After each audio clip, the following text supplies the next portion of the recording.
Hi there. And I'm scratching myself. That's always good. Good way to open a broadcast. Anyway, one of the reasons why I do this is I like talking about certain things. I'm very passionate about certain things. A lot of it is yesterday, way, way, way, way yesterday. And I get some shit every now and then from various people who I don't really give a damn about. I mean, I guess I give a little bit of a damn because I talk about it and I refuse to dig in, so to speak, and just go about my business, which I guess is part of the problem, if there was, which there really isn't. I grew up at a time when things just seemed to be so much better, so far superior, way, way, way bigger than talking about incompetent shitheads like Damon Bruce and Garcia Michaelian and Claudine Wong and Dan Ashley and every turd on radio that are misfits. I have an appreciation, and I'm sure there's others, of course there is, I just talked about it the other day, Dr. Don and KFRC and the old KGO in the 70s when it was just starting to be dominant and all that. And the stations like KGO Television and Pix and Channel 9 when they had certain style and pizzazz and not the shit that they have today. And they had the fucking balls to charge $50 for a stupid membership. You get a coffee mug and a fucking 2001 dichotomy of past issues or episodes of Masterpiece Theater, and they get away with it because we have no goddamn paper to chronicle, pun intended, where the fuck KQED spends their money. But I love talking about old media, and I miss the days when you had spunk, and it's not just in the media, by the way, it's everything. The culture, our entire culture. I mean, look at who's out there right now in music. And I think to myself, I'm getting older and I don't go out as much. And not because I could, which I could, and I don't drink anymore. That's been a long time. And there used to be this sort of pleasure of going to a nice little room, you know, uh, jazz room or a cabaret club or someplace, take a girl out when I was, able to coexist with women uh, that didn't, have me, investigated. Uh, it was a joke. Uh, and listen to a Bobby Short or Mort Saul for comedy or, whomever, or watch, so many. I mean, everybody's dying now. I mean, everybody is dying, and I'm not just talking about amongst our peers, but but culture, pop stars, sports stars, journalism, news business. It's you get older, and then you watch other people that in your day, in your prime growing up, you saw people that were 10, 15, 30 years older than you, and you thought of them as eternal.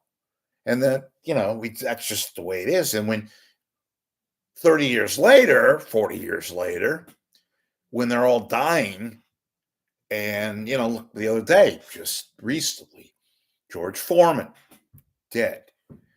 And Robin Williams, of course, Robin was self inflicted, but you know what I mean. You feel sort of jaded.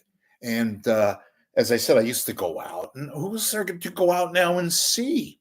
People ask me when I do this little thing I'm doing on YouTube, and I often joke about the fact, not joke, but lament that why don't you watch this or why don't you watch that or this that, folks? I have a very unorthodox schedule where, look, I'm not watching Channel 7 every minute or Cron or these stations. I'd go berserk, more Michigana than I would be already if I had to watch that shit.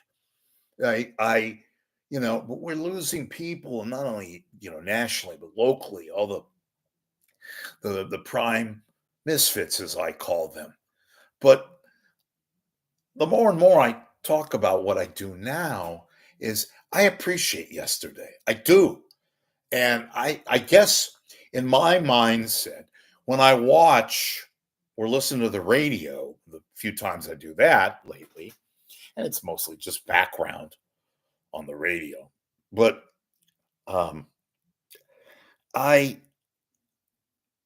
I really did love some of the stuff that we had back then. It just seems that everything was so cool, and not just the culture, but the food tastes better. Where do you go anymore to get a good, real good meal? And I'm not talking about some high dollar place. That doesn't necessarily mean you're going to get a great meal, by the way.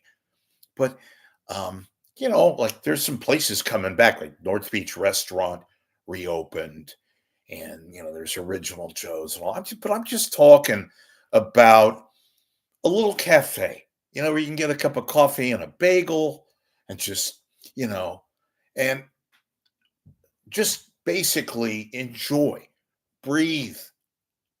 And nowadays, I'm going to go off the tangent, so just bear with me, and I think you're going to like it because I'm just going to talk because this is my show.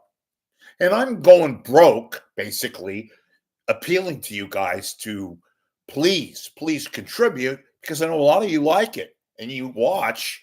It's kind of a guilty pleasure, I've heard, but you don't yet, and those of you that could throw some money, but I'm not going to get off of that tangent. But in any event, um, a place where you could just breathe and not have your goddamn phone with you. That is driving me nuts lately. I know it's almost a cliche now. It's people that come in with their goddamn backpacks and their computers. They set up shop like they own the shop. When Starbucks recently said, hey, you come in here, you gotta, buy stuff. I'm saying, well, what's the outcry? What, people are going to come in and use their little pubs and all that, or little cafes to do business, and they got the phone, they got their computer out, and they're buying a $2 cup of whatever it was. I'm just going to sit there for 4 hours. I'm saying to myself, who else would put up with that? If you had a little local deli or a little cafe, I get that. Fine, do what you want to do. You own the place. People are trying to earn a business and all that. Maybe I'm juxtaposing. Maybe it's the other way around. Maybe Starbucks is certainly vast culture where they're able to withstand that, and they should let people. No. I mean, you go in, you get a cup of coffee, you get another cup or whatever, buy a sandwich, something like that. Anyway, again, going off target here, off tangent too. So on the one hand, part of me, look, robotically says, fuck everybody else. Do what you want, Rich. Talk about things that you want or want to talk about. Discuss things that you deem as not so much important, but just everyday stuff. And you, the food is not the same. Nothing, of course, my taste buds are not the same since COVID. That was way back. But as a kid, I've talked about this numerous times. I loved watching Channel 7. Van Amberg and Pete Giddings cracked me up with the skiing down the mountain and, with the shaving his beard and he had a polka dot tie. It was hysterical. And I know he was an asshole, but Pete was a entertainer, a showman. Van Amberg, who the hell would not want to watch Van Amberg? And then you see the peons that we have today, the people who think they're really important with their stupid iserisms and their hair. They think, this, that, and the other. And Amberg was he was great. He was really, really solid. And those of you that watch them, you know what I mean. Jerry Jensen, what a great number two. Remember those days when they had white guys? I mean, they'd get killed. They'd be publicly lynched today for having four white guys. Just as ridiculous as, God forbid, have four women, have whatever. You be good. Shouldn't that dictate whether or not you're going to be on the screen? Whether it's a big screen, whether it's TV, what have you. How about this, Warriors? A couple weeks ago, did this stupid, most inane, most tragically bad women's broadcast. Why? I'll tell you why, which they didn't say. When these women broadcasters, that's oxymoron. They put them on because it's Women's Day and we're going to devote a broadcast, which nobody watched anyway because they were playing some lowly team. They put on these women and it was painful to watch. Somebody told me why, and it dawned on me. The Warriors own a new franchise that's going to be operating come May. The Valkyries, whatever it is, WNBA. So they're kissing the WNBA ass because they own that team. Makes sense, but just tell us that. Don't put on these frauds that they had on, most of whom it was painful to watch. It was so bad, it almost was good. And, why do they do this? An homage to their Valkyries, WNBA. But again, this PC, and who said it a million times, run amok. In the cancel culture and all this shit.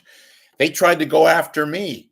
Thank God I nipped that in the butt. Thank God I don't have to rely on these people, just like some of yous. Oh, you talk about the old days. Fucking A. And I'm going to continue to talk about the old days because the old days, they had everything. I mentioned the food and the TV and all these things. I loved watching old folks like Mel Torme, cool, and Jersey Boys, which wasn't that long ago, but today, if you don't have this stupid ass thing, and media, look at the fucking media that we have today.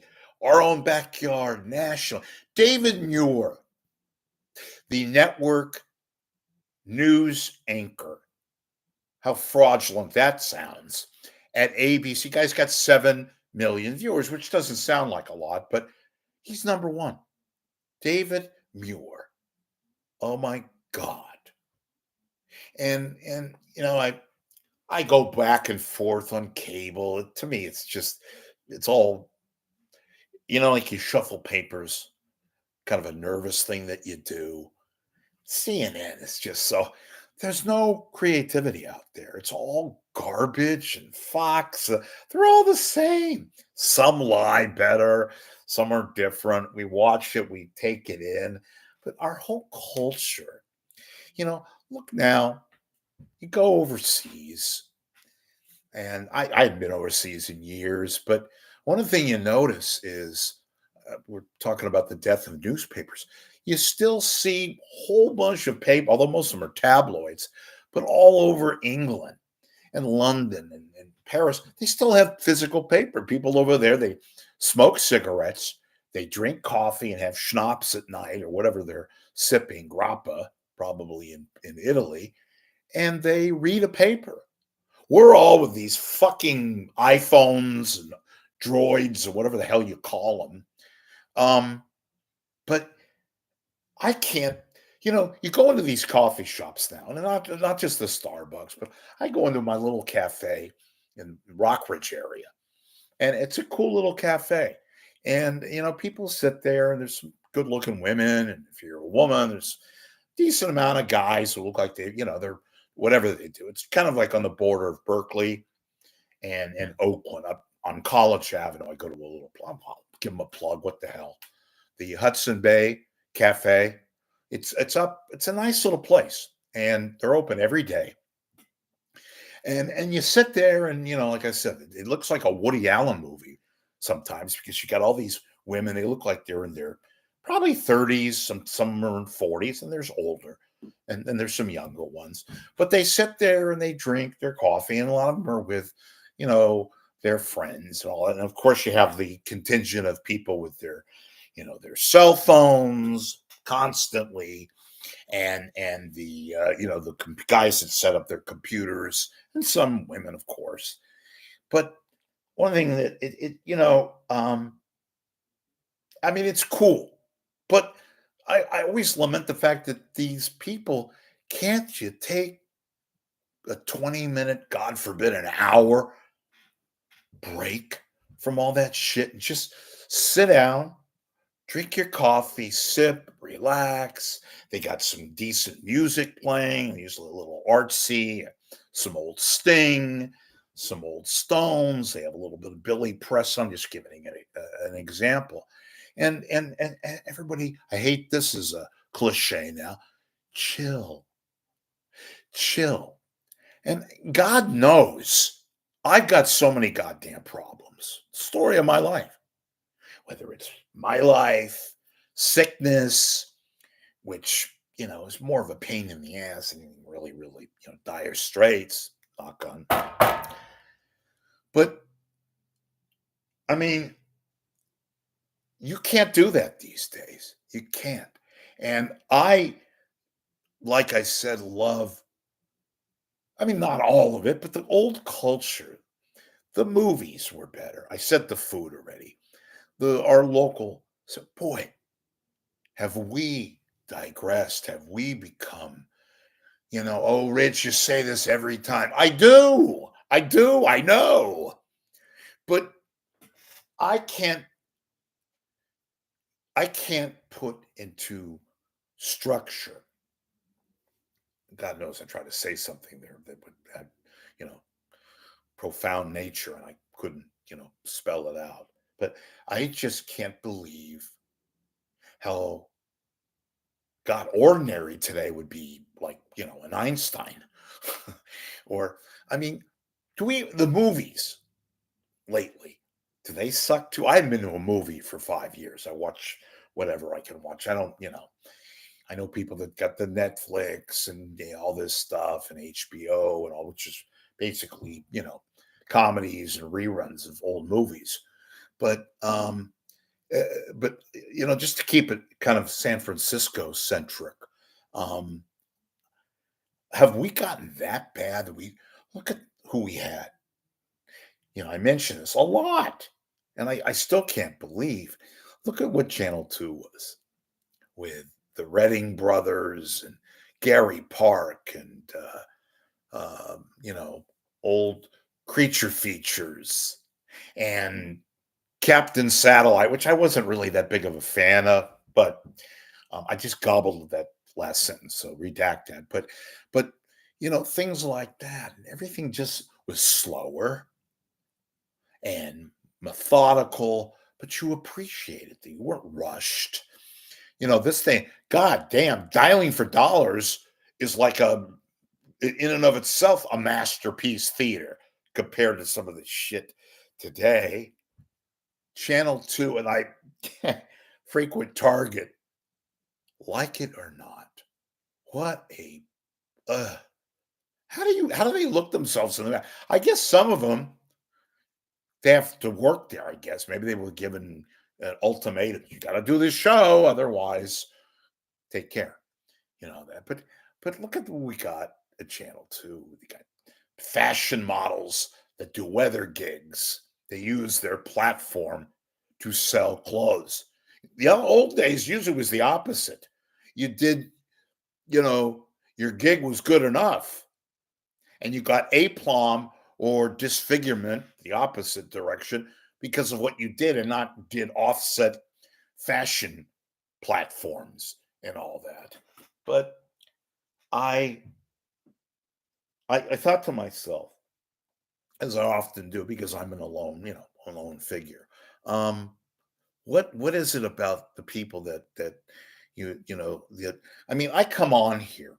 I'm stuttering, I know. I'm all over the map. Story of my life. You know, some of my best attributes are my worst features, and vice versa. Somebody told me that, and I agree.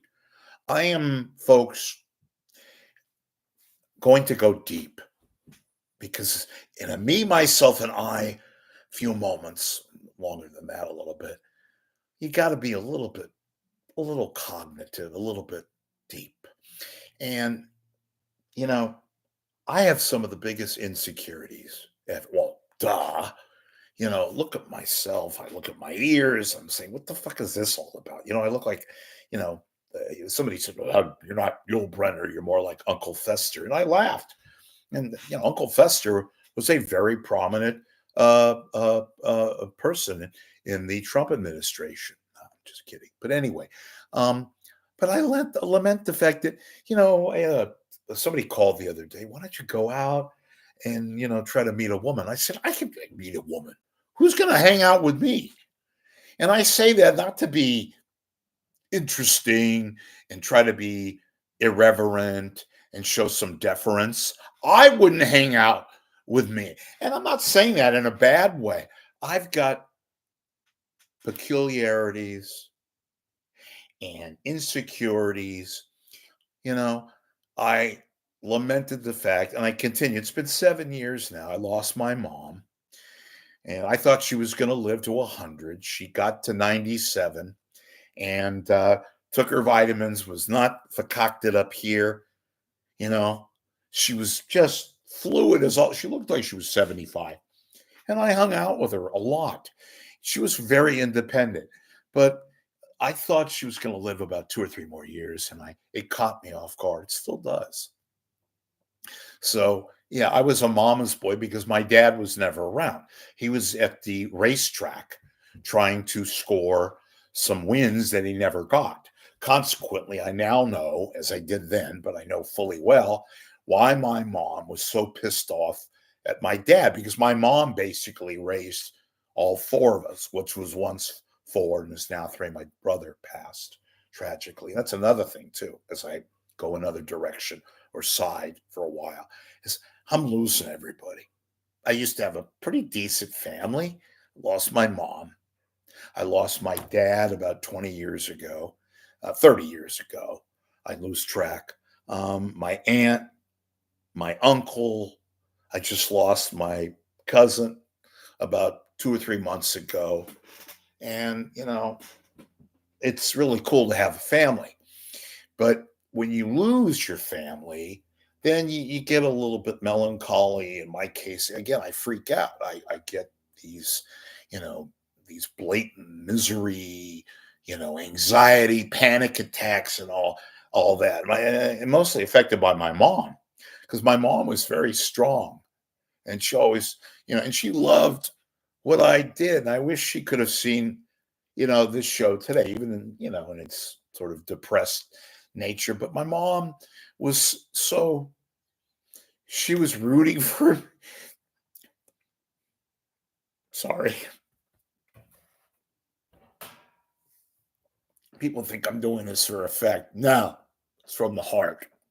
And I don't give a shit if you throw bricks at me or do all your little shit. And I'm inviting shit, I know, but um, it had a profound impact on my life. I thought she would live a couple more years. Like I said, she was fluid. There was no lessening of brain functions and all that. And it just caught me off guard. And it, look, everybody, you lose a family member, especially, of course, and it just, and I couldn't take this at all. I was just, well, Rich, rhyme and reason. People die. Your parents are going to die. You're going to die. All that. I get all that. I've heard it all. Maybe that's why it's added to my overall cynicism about life in general.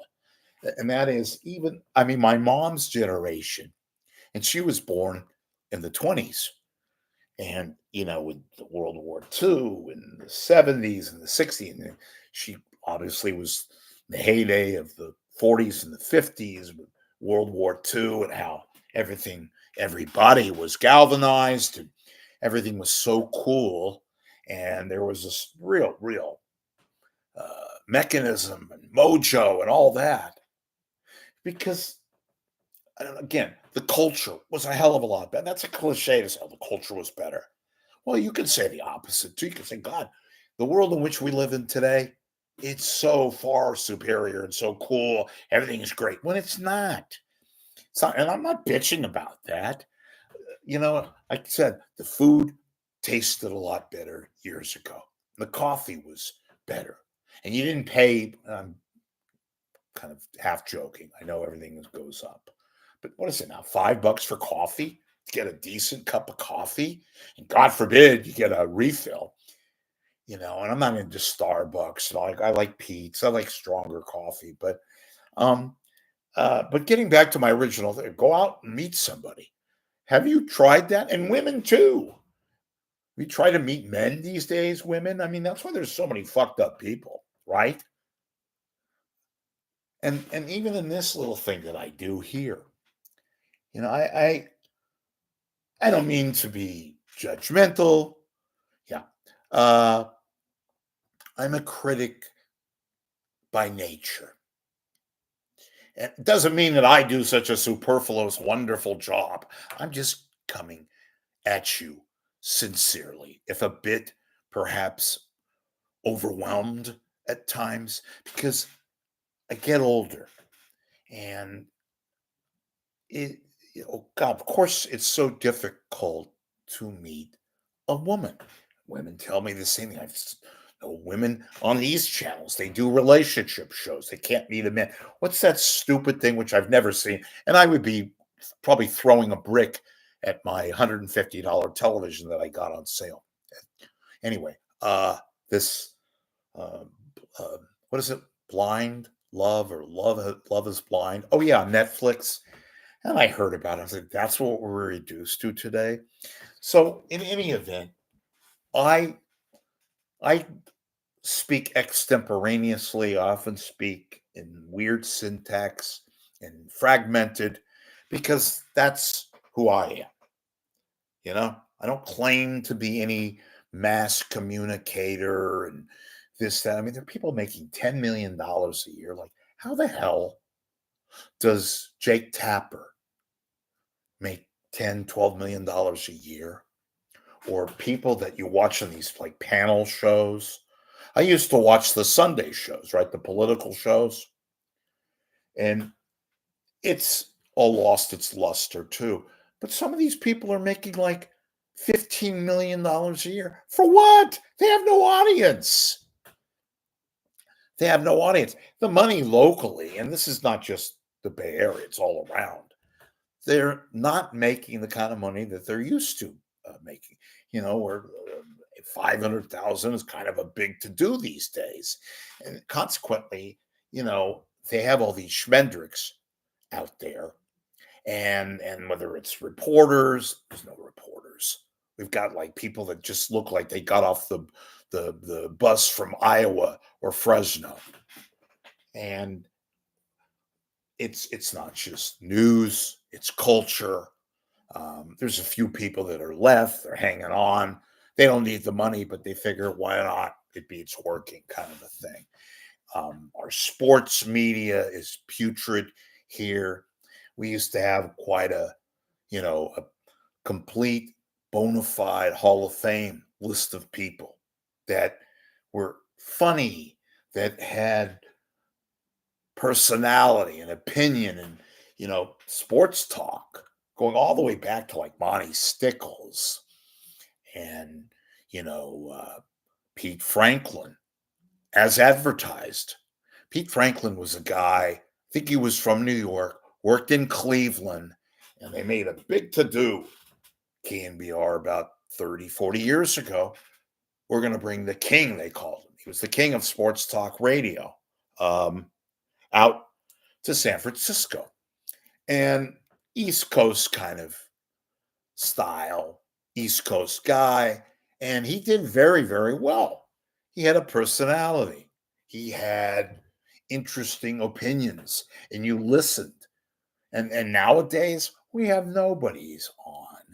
They're paying these frauds, and then there's these young guys who don't know shit, and they're just talking, and they sound like fanboys, which they are. and they talk about nothing, and there's no personality. It's all garbage. And, it's like tuna fish made out to be, you know, prosciutto. I kind of like both. I like a good tuna sandwich, by the way. Most underrated food entity in the history in my lifetime, good tuna sandwich or turkey on rye. But we have nothings now. And this is going to be a very, very vast statement, but it's true. Look at our movies today. We don't have any movie stars left. Jack Nicholson decided to retire, finally, right? You don't see him anymore. Clint Eastwood, great director, well into his 80s. Now he's in his early 90s. You don't see him anymore because it's, time. Doesn't look that great, even with all the help. But all these folks, our politics are, and I'm not even going to go off on that, Trump. He's laughable. He's kind of funny. I think there are certain things that he does that I agree with. And when he does a speech, or when he does, I'm not talking about the last, statement, whatever it was. He made me laugh. And, that's why he's so popular, is because the common people out there, a lot of them are, hey, what the hell is this guy doing in my neighborhood? Immigration and all that. I get all that. He hit on all themes. And he resonates with a lot of people who feel as if they are neglected. And, look around. So, okay, I went off on politics, which I swore I wouldn't do. But the culture and the people in it, involved in it, we lost it. I don't know officially when, but a lot of people are crazy out there. I'm not saying literally crazy, but I was talking about myself. Sometimes I think, am I functioning? Is this real? Am I, look at this thing I'm doing. Going to the library used to be a really pleasurable thing to do. Nowadays, it's all, you got to have this, the phone, you got to have your laptop. You know, nothing is sacred anymore. Even the good stuff, the good media shows, the good newscasts, the good anything, movies, a dinner out.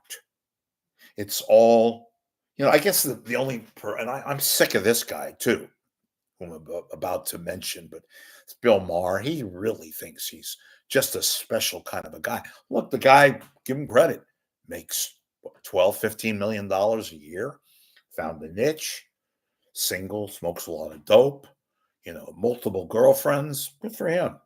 But he just thinks he's kind of like Jesus Christ now. He's very, very approved of himself, and he's our supposed mantra. This guy used to be on Larry King. Early on in his career, he developed a niche on the Tonight Show and started doing those kind of performances. And then, of course, he became bigger, got the HBO show and all that. I tried to go on a show. I almost got it. They invited me, and naturally, my timing sucks, as it always does, right at the forefront of the pandemic. So I didn't say anything about it because I didn't want to jinx it, but I thought I was going to go on his panel. Anyway, the guy's a fucking asshole. So I probably would not have, my luck, there would have been some kind of a problem, and he would have looked at me and made fun of my ears or something or another, and I wouldn't have been invited back had I even got on the show. But I got to go down to LA and audition and all that. And a month later, hi, we're COVID. So very selfish. Who gives a shit about my plight on whether or not I was going to make it on HBO and Bill Maher? But my point is, Bill Maher is our supposed or anecdotal person now. We used to have people like, Andy Rooney, who was a little weird, funny.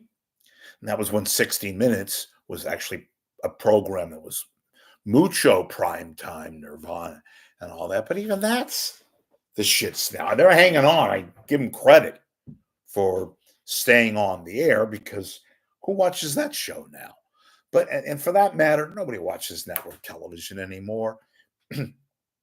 They've all massacred each other. Talk about just saturation personified. Look at what do we got? 5,000 TV channels and this personality and that personality and that music and this music and no radio and very little entertainment. And anyway, it's all a pile of mush. And I will continue to do here what I like to do as long as I'm still ticking. Um, I would like to have more freedom to maybe develop a kind of a niche deal, but I don't have any backing. And, I thought to myself, just continue to do what you do.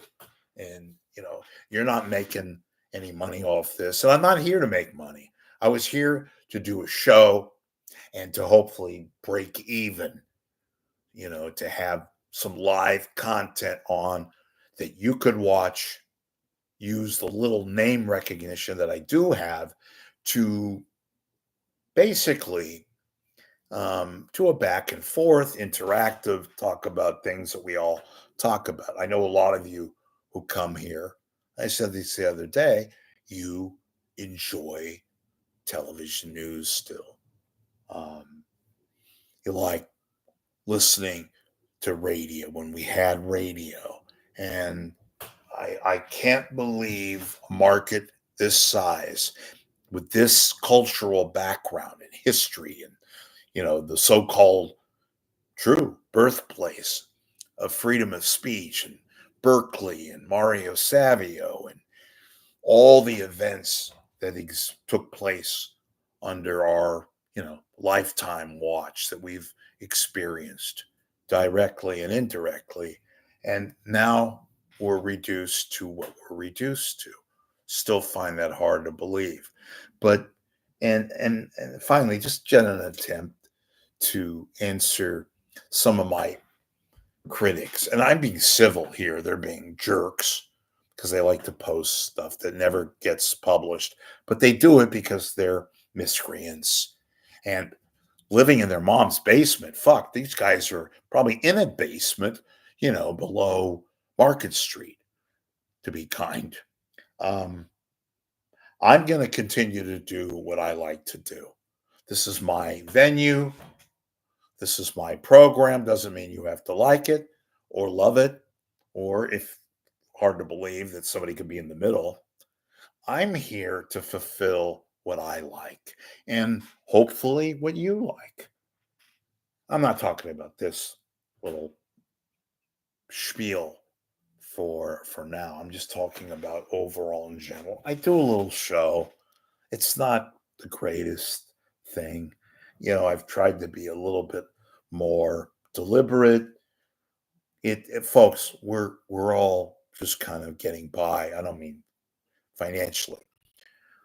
This is what our world is now. We sit, watch computer, maybe catch a football game, maybe try to be funny in our own personal lives and professional lives. But the whole world is changed. I don't mean to get very global and all encompassing. You know what I mean? So I'm just here to survive and to try to present some element of information, entertainment, as I've often said. And I'm not going rich, no pun intended, doing this.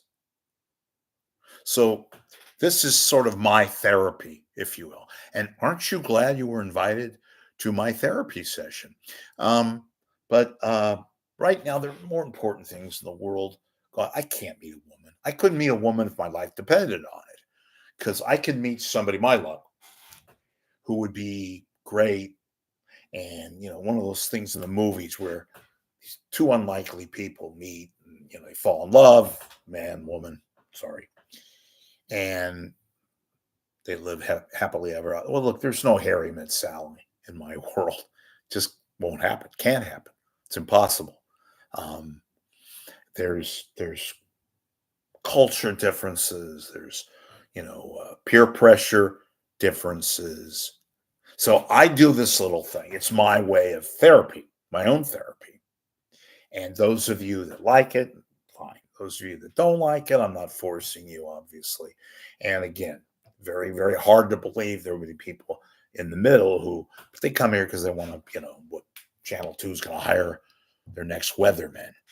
That's kind of what my life has been reduced to. But here I am lampooning that, yet at the same time, probably making an extra phone call or to find out who Channel 2 is going to get for their next nightly weather gig. God forbid, am I hoping to get a scoop on that? A weather person, in today's environment and all that kind of stuff. So, my therapy session, hopefully your entertainment vehicle, or if you have no life like myself, but it's a difficult world out there. People are antsy. Even the so-called successful people who have family and have the 3-car garage and they're doing well and they're having a good time and they've raised kids and done all the obligatory things. They're having problems. Look at the Pope. And of course, she's having medical issues that have nothing to do with my argument here, or not my argument, but you know what I'm talking about. Everything, everybody is screwed up. There is no perfect plank here. Everything is sort of negative, but that's just the way life is and all that. In the meantime, I still regard this as informative and hopefully not this particular broadcast, but people that are dealing with issues in their own lives, that have domestic issues, might have family issues, God forbid, might have serious medical issues. I can say something about myself in this instance. I'm sincere. And even in my most flawed, of which there are many frequent episodes of me being flawed, not just here, but off mic, off camera, I can always say that, in this regard, my heart is in it. I mean, well, sometimes I don't pull off execution, use a sports analogy. My intentions are good, but I don't always execute well. So when I see people like sports figures getting paid millions of dollars and not even caring or nor have any sort of feelings, because that's just the way they are, that's the way they're structured, about what's going on in the world around them, I get a little pissed. I think, Jesus Christ, open your eyes, you know. But then it's a whole different world. And, I see some of my people here used to be friends with, and they're all doing their thing. Like, what the hell are you doing? What? Do you ever stop? They live in bubbles. I live in a bubble. But I am kind of aware of certain things taking place, literally and figuratively. And, I'm not saying you have to be taking part in things and being politically active and all that to be somebody. I am here because I like to comment on certain trends and talk about certain issues and, hopefully give you some entertainment, dare I say that. And, again, I'm going to get shit for doing this because I like being overt in my presentation. I like telling you what goes into this, which, as you can see, is quite a bit of labor. I do this. I even feel guilty, and I'm not getting paid much at all for doing something like this. And I think about the people making tens of millions of dollars and them referring to their job. Larry King used to always say, "They pay me for this. It beats working." That was Larry's line. And Larry King, by the way, I got to know Larry King very, very well, like a father figure that I never had. And he used to always tell me, and I'm going to brag a little bit, so, take that. Rich, you remind me a lot of me. It was a compliment, but he had a very fractured, Larry King. Look it up and all that. He had books, gambler, vices, women, marriage. Um, I was with Larry King 2 nights before his heart attack in 1987. We were over in Danville, myself and a date. Larry with Sylvia Chase in a limousine going to a guy who at the time was the entertainment writer for the Oakland Tribune. This is 1987. A guy by the name of Perry Phillips. And Perry had this, he was a Greek persona, old school, had a 10-course meal. His daughter, who's very much alive today, heads the Greek festival in Oakland, right near where I live, the Greek temple and the Mormon temple. Frozine Phillips. Anyway, I'm with Larry, and he's with Sylvia Chase. And Saturday night, and he's going to go back to Washington to take a red eye the next day.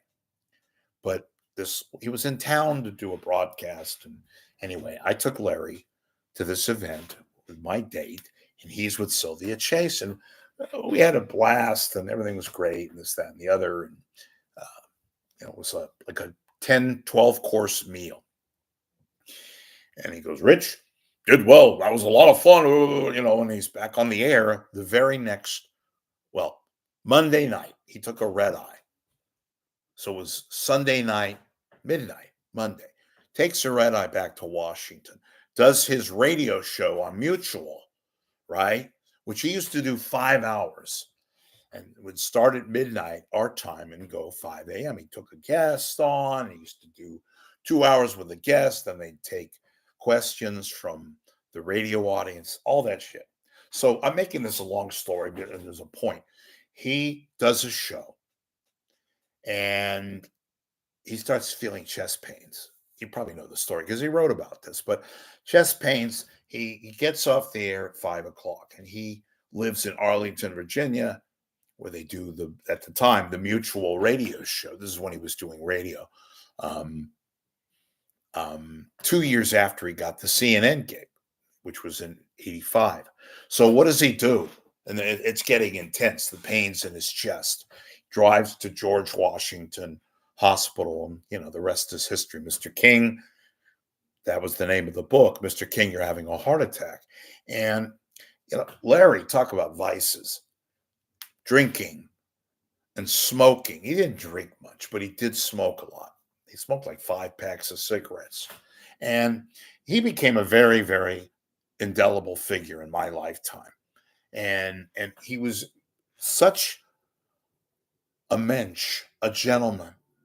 And it was like a father, again, a total father figure. And Larry was very nice and helpful, not just because of some obvious things. You can draw your own conclusions. He just got it. There's another thing to lament. We lost Larry. He was 87 years old or whatever it was, 85. It's been a couple years now. But talk about missing a figure personally, professionally. And Larry was very decent to me, especially. And I got to go cover things here in the Bay Area where he did often a lot of speaking that he invited me to. He flew me to Washington, D.C. I'll never forget this. In the spring of 88, he had a 10-year anniversary at Mutual Broadcasting, the radio syndicator for his show. And he flew me to Washington, got to stay at the famous hotel, the Mayflower in D.C. And they had a 10-year anniversary party at, remember, Duke Zebat's, which became the Capitol Grill, but it was a very famous Washington restaurant. And who was there? It was a Saturday night, and Sam Donaldson, Ted Koppel. I'm going to leave somebody out, but I'm going to give you the list of people that were at this party I was invited to, and I was there. Pat Sajak, Norris, Chuck Norris, of all people. All the Washington elite, Sally Quinn, Ben Bradley, Mike Wallace was there from 60 Minutes, still alive. And it was just so cool because a lot of these people, they really didn't have the celebrity kind of inferior complex. Just really nice and cool. Sam Donaldson, just an utter mensch. Nice to have you here, and that voice. Um, and George Will, who is still alive, but I don't know what the hell, he's older and all that. That was a lot of fun. Larry was a really cool person, and I got to really form a really cool relationship. It was very, very nice.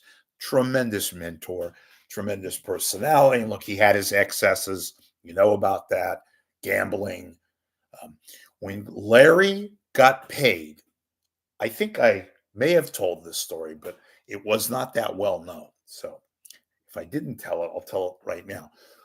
Larry had an attorney out of Boston. You may have heard him. He was an agent too, named Bob Wolf, who happened to be the agent and the lawyer for many of the Celtics players based out of Boston, including Larry Bird. And Bob Wolf was big time. I mean, a big exec. Anyway, when Larry got paid, this is how fractured he was financially. He had an allowance. They literally would take his check, put it in an account, and his agent, attorney Bob Wolf, would give him some money and an allowance. And Larry wanted it that way. Anyway, Larry became more structured financially, and the allowance thing finally was ended, but he just did not deal well with money like me. But he made, $12 million too.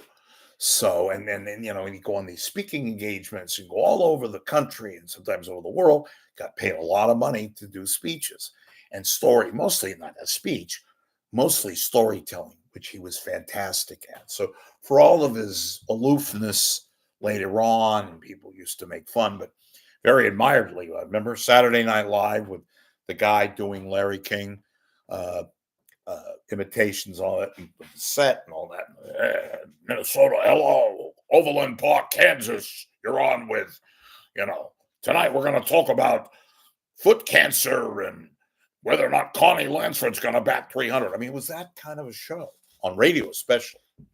But he was a real nice person towards me, and he gave me a lot of hope and inspiration. And the rest is history, as they say. And there's a few people like that left today.